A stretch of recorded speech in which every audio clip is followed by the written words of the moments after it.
असणारे राज्यामध्ये नव्हे तर देशामध्ये अंबानीला झुकवण्याची ताकद ज्या एकाच माणसाकडे आहे ते आमचे तुम्हाला सर्वांचे नेते आदरणीय राजू शेट्टी साहेब, ज्यांनी नुकतंच दिल्लीतल्या रस्त्यावरचं आंदोलन अतिशय जोरदारपणे केलं ते आपल्या जिल्ह्याचे खासदार, लोकप्रिय खासदार विशालदादा पाटील, उमेश देशमुख, बजरंगभाऊ पाटील, सरपंच विक्रमभाऊ पाटील, संग्रामभाऊ पाटील आणि उपस्थित सगळ्याच शेतकरी भावांनो, तरुण मित्रांनो, विशेषतः साहेब राज्यातल्या रस्ता रोको आंदोलनालाही सांगली जिल्ह्यामधल्या केवळ महिलाच उपस्थित होत्या राज्यामध्ये शक्तीपीठच्या, आणि आजच्या मेळाव्यालाही महिला मोठ्या संख्येने उपस्थित आहेत. त्या सगळ्या महिला वर्गाचं आपण टाळ्या वाजवून स्वागत करू. ज्यांनी या कार्यक्रमाचं संयोजन नियोजन केलं ते आमचे मित्र प्रवीण पाटील, आदित्य पाटील आणि त्यांचे सगळेच सहकारी. खर तर या मेळाव्याला सांगलीवाडी, पद्माळ, कर्नाळ, माधवनगर, उदगाव, कमलापूर, नागाव, मनेराजुरी, वदरचौंडे, बदकुर्ची, अंजनी, सावळ, डोंगरसुरी आणि कातनांद्रे, पिसंगी आणि शेटफळे ह्या 19 गावातनं सगळे शेतकरी आलेले आहेत. त्या सगळ्या शेतकऱ्यांचं मी या ठिकाणी स्वागत करतो. खरं तर या मेळाव्याला आपण नुसता मेळावा होऊन आलेला नाही, हा निर्धार मेळावा आहे, हा हक्क मागण्याचा मेळावा आहे. आणि हक्क आपल्याला, हक्कासाठी आपल्यावरती कुणाचे उपकार नाही, तर हक्क मिळवणं हा आपला जन्मसिद्ध अधिकार आहे. आणि राज्यातल्या सगळ्याच अदानी असेल, अंबानी असेल, या सगळ्यांनाच मी सांगू इच्छितो की या आमच्या बळीराजानं आपल्या शेतामध्ये पीक पिकवलेलं आहे तर तुमच्या ताटामध्ये घास येणार नाही. आणि हेच मी देवेंद्र फडणवीसांना सांगतो की या शक्तीपीठ महामार्गातनं कोट्यवधी रुपये तुम्ही मिळवले तरी तुमच्या तोंडातला घास हा आमच्या सगळ्या शेतकऱ्यांच्या काळ्या आळ्यातून आलेला असेल. आज आम्ही तुम्हाला घास बनवतोय, पण पुढच्या काळात त्या तोंडातला घास काढून घ्यायची ताकद या आमच्या बळीराजाच्या मनगटात आहे. हे लक्षात खरं निश्चितपणानं राज्यामध्ये या शक्तीपीठाची मागणी नाही, ना भाविकाची मागणी आहे, ना शेतकऱ्यांची मागणी आहे, ना वाहनधारकाची मागणी आहे. या राज्यात शक्तीपीठाची मागणी आहे केवळ देवेंद्र फडणवीस आणि या राज्यातले ठेकेदार.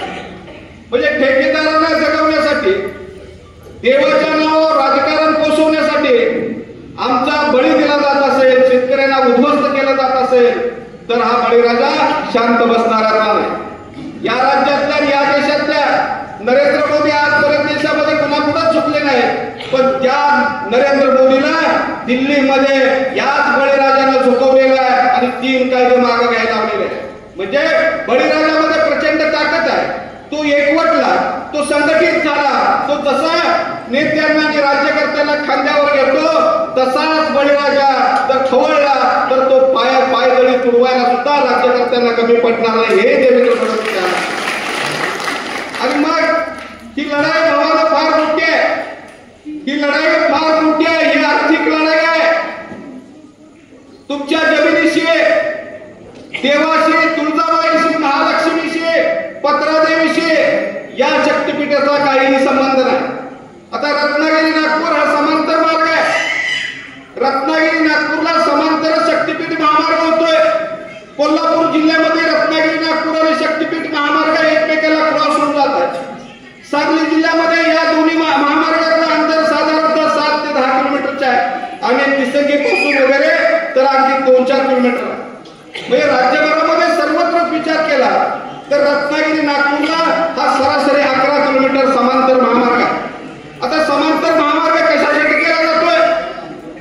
या रत्नागिरी नागपूर महामार्गावरती जे टोल आहेत त्या टोल मध्ये प्रत्येक टोलवरती 40 लाख दररोज वसुली व्हायला पाहिजे. ती 10 लाख सुद्धा होत नाही. म्हणजे याचा अर्थ रत्नागिरी नागपूरवर आज जेवढं आवश्यक जायला पाहिजे तेवढी सुद्धा जात नाही. आणि मग परत हा समांतर महामार्ग झाला तरी दोन्ही महामार्गावरती 5-5 लाख सुद्धा टोल वसूल होणार नाही. आणि मग आणखी 100 वर्ष राज्यातल्या सगळ्या वाहनधारकांना टोल द्यावा लागेल. म्हणजे राज्यातल्या चोरदांडगांना भूखंड आहे, राज्यातल्या लाखभर शेतकऱ्यांची 27,000 एकर जमीन यातनं जाणार आहे. केवळ शेतकऱ्यांची जमीन जाणार नाही भावानो, तर या रस्त्याच्या दोन्ही बाजूला जेवढ्या जमीन आहेत तेवढीच जमीन साधारणतः 20 ते 25,000 एकर या महामार्गावर पुन्हा उत्पादित होणार आहे. कारण सगळीकडे शेततळेच होणार आहे. तुम्ही जर रत्नागिरी नागपूरला अंकलित केला तर आता सुद्धा दोन्ही बाजूला पाण्याचे डोह आहेत, शेततळे तयार झालेले आहेत. समृद्धी महामार्गावर तीच अवस्था आहे. म्हणजे रस्त्यात जाणारी जमीन वेगळी, पण रस्त्याच्या कडेला असणारी जमीन सुद्धा या महामार्गामुळे उद्ध्वस्त होणार आहे. महापुराचा प्रचंड धोका आहे, महापुराचा प्रचंड धोका आहे. सांगली असेल, पद्मळ असेल, सांगलीवाडी असेल, ही सगळी कृष्णावरणार नदीकाठची गावं उद्ध्वस्त होणार आहे. उदगावचे दानोळे पूल होणार आहे. आणि मग आताच पहिल्यांदा सांगलीला दोन्ही बाजूने पूल आहे. सांगलीवाडी पाण्यात येतं, सांगली पाण्यात येतं, परत हा आवाडाव्य पूल झाला 20 ते 25 किलोमीटरचा. तर पुन्हा ही सगळी कृष्णावरणाकाठची गावं पाण्याखाली येणार आहेत. नव्हे सांगलीवाडी, पद्माळ ही गावं दुसरीकडे पुनर्वसित करावी लागतील, अशी भयानक परिस्थिती निर्माण होणार. म्हणजे महापुराचा धोका आहे, शेती उद्ध्वस्त होण्याचा धोका आहे. सांगली जिल्ह्यातली द्राक्ष बागायतदार शेती मनेराजुरी, नागाव, डोंगरसुनी या भागात प्रचंड आहे. ही सगळी द्राक्ष शेती उद्ध्वस्त होणार आहे. या उद्गावामध्ये साधारणतः 100-150 एकर द्राक्ष शेती आहे. त्या सगळ्या या शक्तीपीठ महामार्गामध्ये ती सगळी द्राक्ष शेती उद्ध्वस्त होतात. आता द्राक्ष शेतीतून या जिल्ह्याला, या राज्याला 2,000 कोटीचं परकीय चलन आम्ही मिळवून देतो. ती द्राक्ष शेती उद्ध्वस्त होणार आहे, ऊस शेती उद्ध्वस्त होणार आहे, गावं उद्ध्वस्त होणार आहे, शेतकरी उद्ध्वस्त होणार आहे. तरी सुद्धा म्हणजे देवेंद्र फडणवीसांचं ड्रीम स्वप्न म्हणजे आमची घरदारं जाळून, आमचे संसार उद्ध्वस्त करून देवेंद्र फडणवीसजी, तुम्ही जर तुमचं ड्रीम स्वप्न करू पाहत असाल तर त्या स्वप्नाला तिलांजली द्यायला या राज्यातला, या जिल्ह्यातला बळीराजा सक्षम आहे हे द्या लागते. आणि मग ही लढाई तशी ठेकेदारांच्या विरोधात आहे, तशीच राज्यकर्त्यांच्या विरोधात आहे. ही लढाई तशी ठेकेदारांच्या विरोधात आहे, तशीच राज्यकर्त्यांच्या विरोधात आहे. आता देवेंद्र फडणवीस या रस्ते विकास महामंडळाचं खरं नेतृत्व मंत्री आहे एकनाथ शिंदे. पण एकनाथ शिंदे कधी शक्तीपीठ बाबत विधान केलेलं ऐकलेत का? तर देवेंद्र फडणवीसांनी स्पष्ट सांगितलेलं आहे की शक्तीपीठ ही माझी मालकी आहे. त्यात जे काय मलिदा येईल तो माझा. त्यात तुम्ही मला वाटेकरी नको आहे, ना एकनाथ शिंदे, ना अजितदादा, ना नितीन गडकरी. शक्तीपीठ ही सगळी मालकी माझी आहे. यात येणारा सगळा पैसा माझा आहे.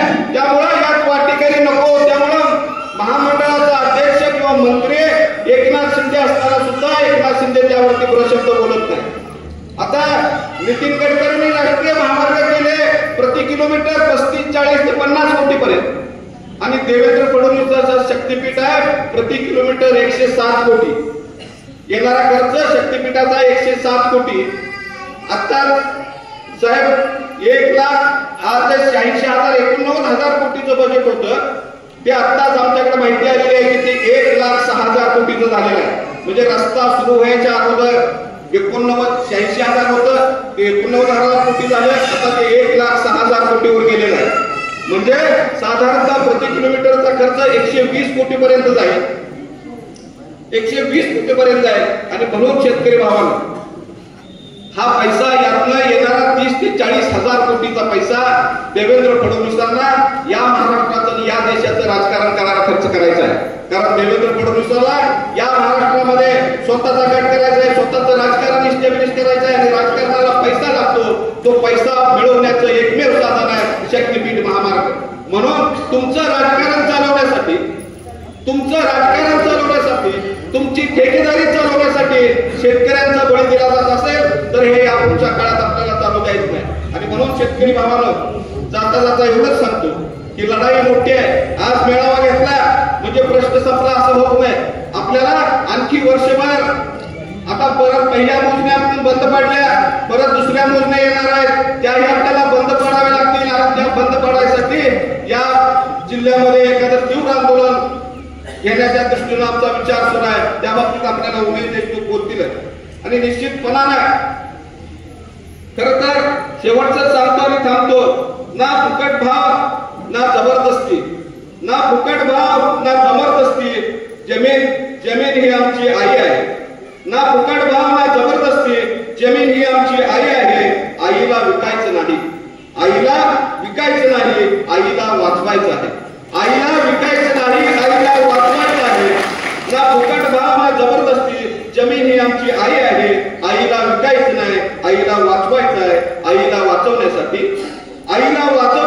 शेतकरी भावांनो रक्ताच्या शेवटच्या थेंबापर्यंत लढूया, आईला वाचवण्यासाठी शेतकरी भावांनो रक्ताच्या शेवटच्या थेंबापर्यंत लढूया, आईला वाचवण्यासाठी शेतकरी भावांनो शेवटच्या श्वासापर्यंत संघर्ष करूया, शेवटच्या श्वासापर्यंत संघर्ष करूया. जय हिंद, जय जवान, जय हिंद.